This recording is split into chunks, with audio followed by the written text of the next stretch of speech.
stay awake for too long. Don't go to bed. I'll make a cup of coffee for your head. 105 FM Your Lifestyle. Rekan-rekan masih bersama dengan Una tentunya ya di pagi menjelang siang hari ini tentunya ya. Dan seperti biasa untuk hari Senin siang informasi pukul 11 itu kita ada talk show kesehatan. Dan saat ini sudah bersama Una salah satu narasumber kita dari Institut Teknologi Kesehatan Sumatera Utara. Nah, jadi sudah bersama Una narasumber kita yaitu Bapak Awaludin Dongoran MKOM. Jadi mari kita sapa terlebih dahulu ya rekan Rau. Halo, selamat siang Pak. Selamat siang. Bagaimana kabarnya di siang hari ini?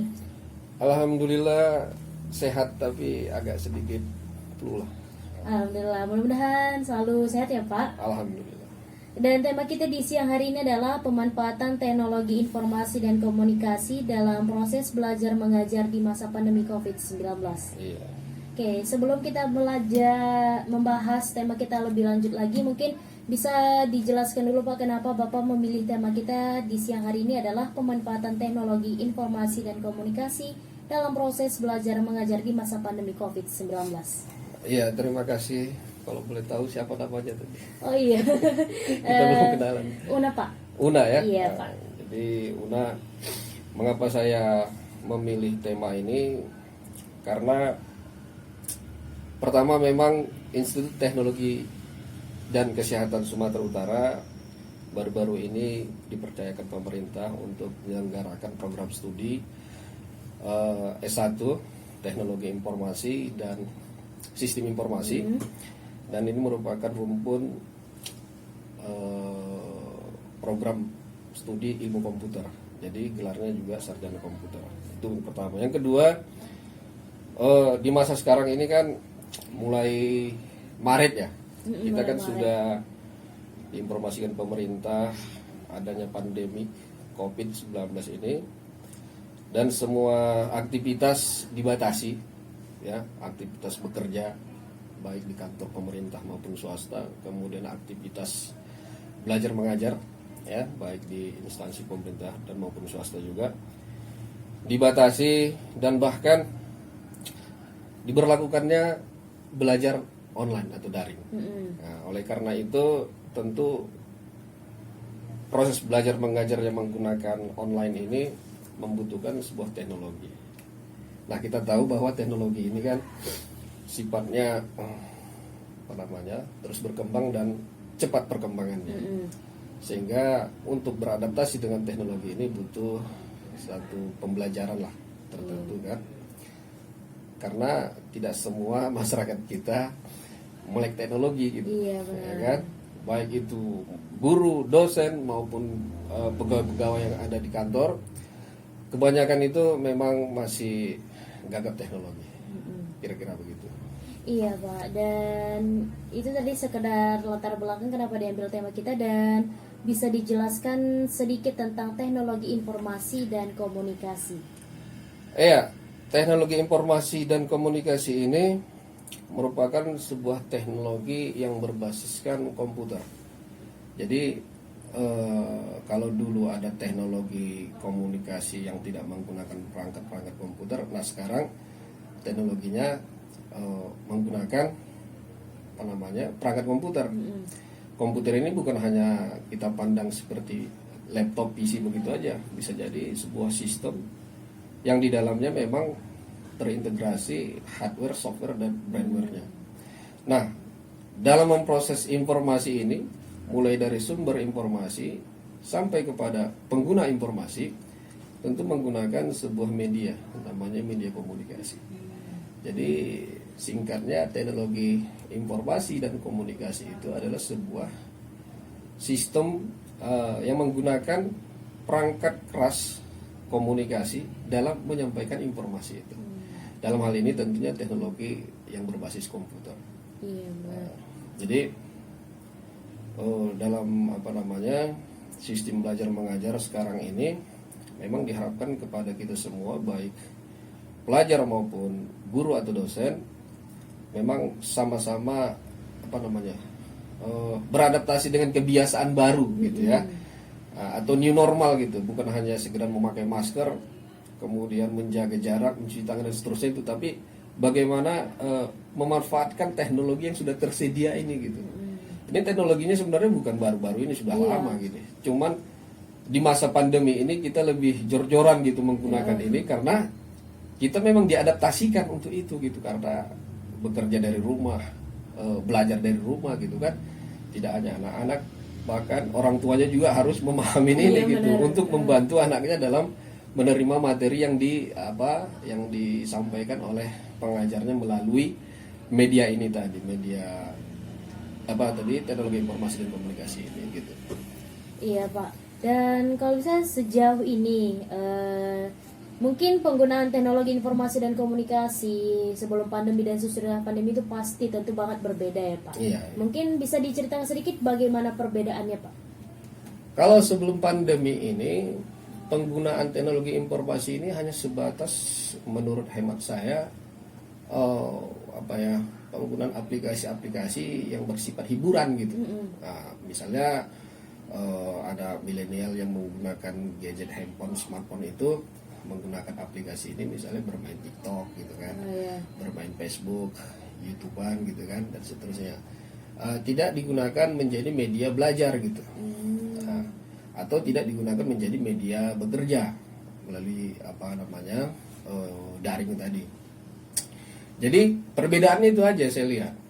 Kalau sebelum adanya pandemi ini lebih ke hiburan, ya kan? Mungkin lebih ke hiburan dan transaksi-transaksi yang tidak bersifat rutinitas gitu. Tapi setelah pandemi ini memang saya kira hampir 90% kegiatan kita terikat dengan teknologi informasi ini. Belajar, ya. Kemudian transaksi jual beli, ya kan, menggunakan e-commerce itu, aplikasi-aplikasi e-commerce itu naik drastis itu penggunaannya, karena masyarakat juga takut keluar gitu kan, belanja atau apa gitu, bahkan menggunakan fasilitas transportasi online gitu ya untuk mendistribusikan kebutuhannya gitu supaya diantar ke rumah gitu. Jadi perbedaannya di situ aja.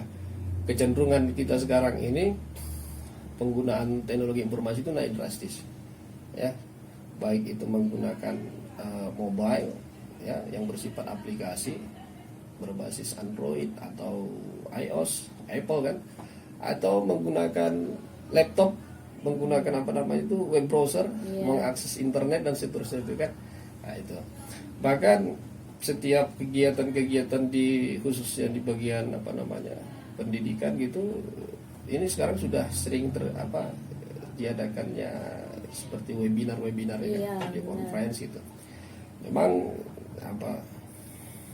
terbatasan itu memang harus dimaksimalkan gitu. Memang terbatas. Secara sosial juga itu teknologi informasi tidaklah bisa menggantikan interaksi sosial yang sesungguhnya gitu. Tapi dengan media ini alhamdulillah bisa bertatap muka walaupun tidak secara fisik bersentuhan kan, bisa membantu interaksi juga gitu. Nah, kira-kira begitu. Iya, oke Pak. Kemudian nih mungkin juga sebagian masyarakat Kota Padang Sidimpuan terlebih juga mungkin yang belum mengetahui tentang teknologi informasi dan komunikasi ini, banyak yang berpikir bahwasanya TIK disingkat dengan TIK ya Pak ya? Iya. Banyak yang berpikir bahwasanya TIK ini hanya sebatas komputer. Nah, kira-kira spesifiknya lagi tentang TIK ini bagaimana ya Pak? Jadi TIK itu apa ya? Itu kan singkatan yang dibuat oleh orang Indonesia. Kalau bahasa yang dari internasional ICT ya itu juga kan. Cuman ya memang kita nggak bisa lepas dari komputer itu untuk perangkat komputasinya gitu. Jadi teknologi informasi dan komunikasi itu memang menggunakan perangkat yang disebut secara umum itu sistem komputer. Nah, jadi tidak ada perangkat sekarang ini yang yang membantu bagaimana penyimpanan data informasi, penyebaran informasi ini tanpa menggunakan sistem itu. Handphone juga disebut komputer.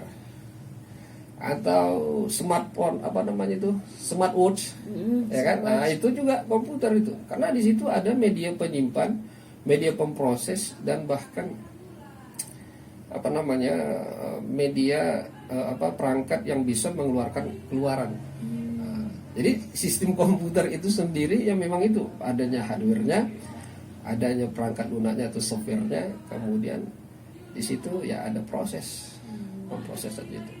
Jadi kalau memang kita melihat ada satu perangkat yang mengandung ketiga komponen ini, maka perangkat itu bisa kita kategorikan komputer. Nah, terutama di zaman informasi sekarang ini, memang teknologi yang cepat, efektif, dan efisien itu, dan boleh dikatakan mampu mengikuti perkembangan zamannya teknologi komputer itu.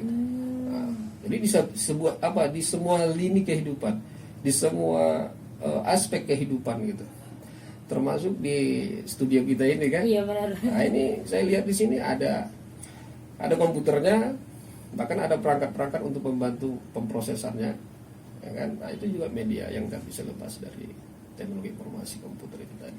Iya Pak, terima kasih banyak. Dan kita sudah membahas tadi sedikit tentang TIK-nya, dan boleh juga disampaikan Pak pemanfaatan TIK itu sendiri dalam kehidupan kita sehari-hari.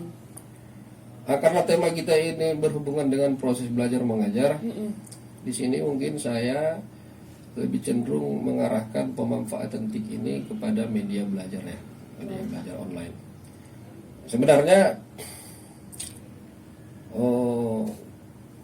penyebaran informasi ya dalam hal ini materi pembelajaran itu ya dari mulai teknologi apalah ya yang paling kecilnya kayak menggunakan SMS gitu kan. Ini juga bisa jadi media pembelajaran. Telepon juga bisa menjadi media belajar. Yang penting bisa memediasi antara pelajar dengan pengajarnya gitu. Ya, bagaimana informasi itu. Kemudian misalnya WA lah, WhatsApp ya. Ini paling populer lah, paling gampang dan paling paling banyak peminatnya ini kalau misalnya media belajar. Karena kalau misalnya kita menggunakan aplikasi lain misalnya, mereka ini siswa atau para pengajar juga harus belajar lebih lebih intensif lagi untuk memahami apa fitur-fitur yang ada di dalam aplikasi itu. Tapi kalau WA kan bisa di situ video conference bisa kan? Iya bisa sekarang. Bisa upload foto, upload materi, upload dokumen gitu kan. Dan bisa juga dalam bentuk grup gitu. Memang secara proses transfer informasinya itu ya ini untuk media belajar bisalah gitu. Tetapi sesungguhnya sejatinya bahwa proses belajar mengajar yang diharapkan itu nggak hanya sekedar itu menyampaikan materi gitu kan, terus memberikan tugas, nggak hanya seperti itu. Kalau bisa ada interaksi sosial antara guru dengan siswa yang lebih dekat lagi gitu, sehingga guru bisa memantau siswa ini apa saja yang dikerjakannya selama proses belajar itu sudah sampai mana gitu kan, progres yang dikerjakannya. Nah itu kalau di WA itu, WhatsApp group itu, aplikasi ini tidak terpenuhi gitu, tidak ada gitu ya untuk membahas fitur itu. Nah di sini saya lebih ada teknologi yang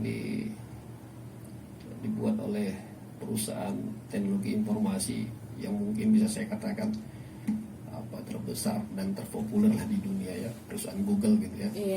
Nah di situ dengan cukup mendaftarkan email saja, ya dalam hal ini Gmail ya, gmail.com itu kita sudah bisa menggunakan banyak fitur aplikasi yang disediakan oleh Google gitu secara gratis. Tetapi gratis ini tentu mereka juga membatasi kapasitasnya gitu kan. Misalnya kita punya email gratis, itu bikin email itu dikasih kapasitas di cloud itu storage itu sekitar 15 GB gitu. Ya kan? Kalau mau lebih dari situ tentu kita harus berbayar lah. Iya benar. Kemudian Google Drive, nah, itu juga penyimpanan data-data kita. Selain penyimpanan data, dia di situ juga menerapkan apa yang disebut sekarang ini namanya cloud computing. Nah, cloud ini artinya singkatnya begini. Perusahaan itu menyediakan banyak aplikasi tanpa kita perlu menginstal atau memasukkannya, mengaplikasikannya ke dalam komputer kita. Kita hanya cukup menggunakan aplikasi itu saja. Nah, salah satu aplikasi pembelajaran yang diberikan oleh Google namanya Classroom, Google Classroom. Nah, di situ saya sudah periksa itu fitur-fiturnya cukup lengkap. Lengkap sekali. Bahkan kecepatan aksesnya juga, servernya juga stabil, ya, jarang yang inilah yang down gitu. Kita bisa sebagai siswa kita bisa masuk ke kelas yang sudah diberikan oleh pengajarnya, kemudian kita bisa berinteraksi sesama anggota kelas, ya kan, bisa juga berinteraksi kepada pengajarnya gitu. Dan itu sangat sangat gampang lah gitu, sangat mudah lah dipahami gitu. Bahkan anak SD mulai dari tingkat SD, SMP sampai perguruan tinggi itu rata-rata menggunakan Classroom ini gitu. Jadi saya memang nggak usah pakai yang lain-lain lah. Kalau menurut saya cukup menggunakan Classroom itu, menggunakan Gmail itu tadi sebagai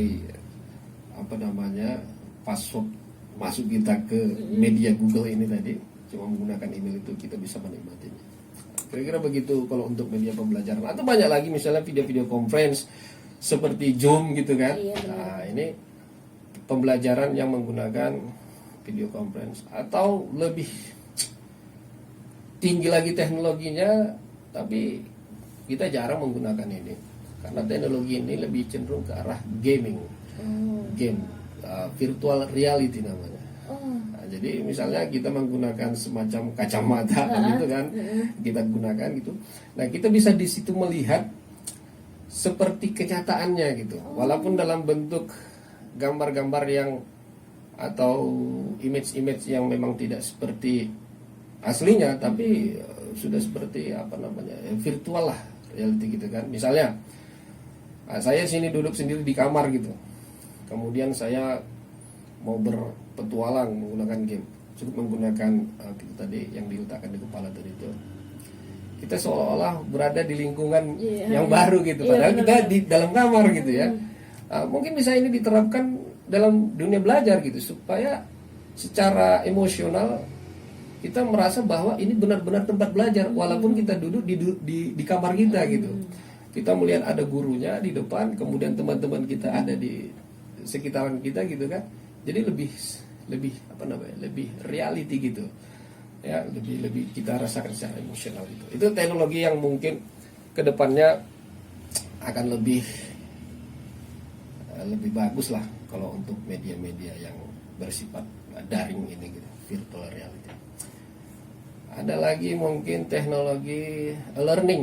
Nah, ini udah lama ini learning ini. Ya, learning ini ya belajar sama seperti Classroom sekarang, cuma Classroom ini lebih dipermudah lagi penggunaannya, fitur-fiturnya, user interface-nya itu lebih gampang dipengerti ketimbang e-learning. Kemudian e-learning ini karena dia menyatu dalam sebuah situs perusahaan itu atau situs lembaga itu, maka kita harus terdaftar di lembaga itu untuk menggunakan fasilitas e-learning itu gitu. Misalnya di kampus ITKes, Institut Teknologi Kesehatan, mereka ada websitenya, kemudian bisa dimasukkan ke situ semacam subdomain e-learningnya. Nah, yang bisa mengakses e-learning itu tentu adalah mahasiswa perguruan tinggi tersebut kan gitu. Nah, tetapi kalau Classroom tidak, kita hanya cukup menggunakan Gmail saja, semua bisa menggunakannya. Tinggal ada kode-kode tertentunya, gitu. Kira-kira seperti itu media-media yang bisa kita manfaatkan untuk. Ya, terima kasih Pak. Kita break dulu sebentar dan kita bakal hadir kembali lagi nanti Jangan kemana-mana rekan Rao, tetap bersama kita 105 FM, your life. Dengan Una tentunya, dan narasumber kita di siang hari ini ada Bapak Awaludin Dongoran Mkom. Dan tentunya masih dengan tema yang sama, pemanfaatan teknologi informasi dan komunikasi dalam proses belajar mengajar di masa pandemi COVID-19. Dan dari tadi kita udah membahas ya sedikit tentang tema kita. Dan kalau di ITKETSU sendiri Pak, kira-kira sudah bagaimana pemanfaatan TIK ini dalam proses belajar mengajar? Ya, baik. Kalau di Institut Teknologi dan Kesehatan Sumatera Utara, proses belajar daring ini masih belum 100% lah kita terapkan di situ, karena ada juga yang kita gunakan tatap muka gitu ya. Tetapi yang jelas kita harus lebih beradaptasi lah dengan dunia baru ini ya, baik itu tidak hanya sekedar proses belajar mengajar, tapi juga administrasi di kampus itu juga harus menggunakan teknologi informasi harusnya, karena sifat dari pemanfaatan teknologi informasi ini yang pertama itu tentang pengamanan data itu sendiri ya. Data atau informasi itu sendiri bisa lebih aman ya, lebih lebih utuh datanya ya, tidak gampang rusak kalau misalnya kita menggunakan penyimpanan atau pengolahan data secara manual gitu. Karena di setiap instansi baik pendidikan maupun non pendidikan itu tentu masalah data ini adalah nomor satu yang harus dijaga integritasnya gitu ya, gitu kira-kira begitu. Iya Pak, dan di ITKETSU sendiri ada program studi yang baru ya Pak, yaitu teknologi informasi dan sistem informasi. Nah mungkin masyarakat juga masih bingung bedanya di mana karena hanya beda di kata ya kalau bisa dibilang teknologi informasi dan sistem informasi. Mungkin bisa dijelaskan sedikit tentang dua jurusan ini Pak. Iya, sebelum ke situ saya sedikit menjelaskan tentang ranah ilmu komputer lah, atau domainnya bidang ilmu komputer ini.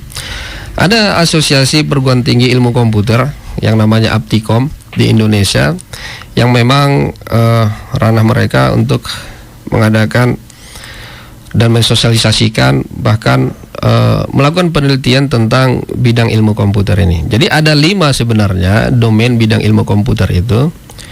Yang pertama computer engineering atau sistem komputer lah yang sering kita sebut ya, itu computer engineering. Yang kedua ada computer science atau lebih populernya kita sebut dengan ilmu komputer, dan nomenklatur ini sudah bisa disamakan dengan informatika. Jadi kalau ada dulu jurusan-jurusan teknik informatika atau ilmu komputer, itu masuk domainnya computer science.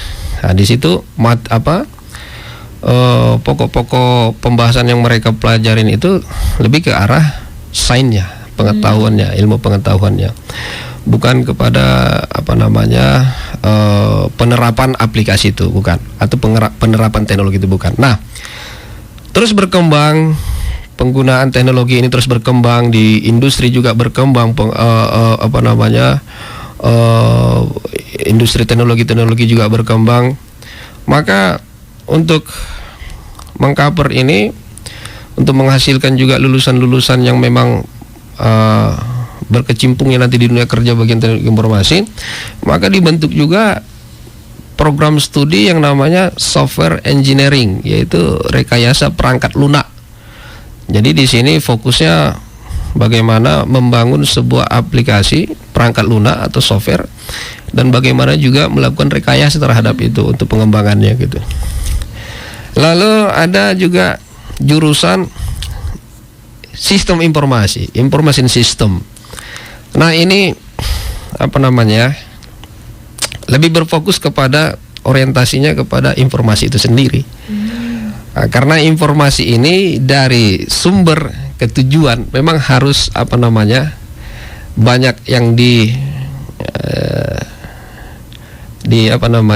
banyak yang harus dipelajarin di situ ya, bagaimana informasi ini jangan sampai hilang di tengah jalan gitu, atau dirusak atau dirubah, ya kan, karena sangat penting gitu. Makanya nanti di sistem informasi ini akan dipelajarin tentang keamanan sistem itu gitu.